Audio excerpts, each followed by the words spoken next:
Hi சாட்டர்டேயோட வந்து mini routine வந்து பார்க்கலாம் வாங்க. ஸோ தம்பிக்கு ஸ்கூல் இருந்தது. சாட்டர்டே வந்து எக்ஸாம் போயிட்டுருக்கலையான்னு வந்து பார்த்திங்கன்னா, ஸோ வந்தோடனே வந்து கொஞ்சம் ஹெல்த்தியாக வந்து பண்ணலாமே சொல்லிட்டு, அது வந்து ஹெல்த்தின்றதோட எனக்கு கொஞ்சம் டெம்ப்டிங்காகவே இருந்தது சாப்பிடணும்னு சொல்லிட்டு பால் கொழுக்கட்டை. ஸோ அதை வந்து ரெடி பண்ணியிருந்தேன்.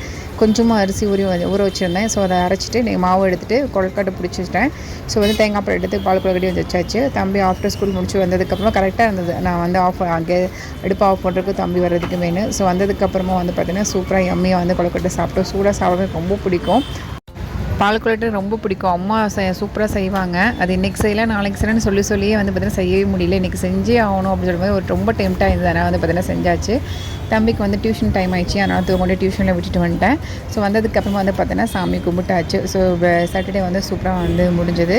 ஈவினிங் வந்து பார்த்தீங்கன்னா கொழுக்கட்டை கொஞ்சம் இருந்தது, தோசை இருந்தது, நிலக்கடலை சட்னி ஆச்சு வந்து பார்த்திங்கன்னா ஓகே நைட்டே வந்து பார்த்திங்கன்னா முடிச்சுட்டேன்னு சொல்லிட்டு அப்படி தான் வந்து பிளான் பண்ணேன்.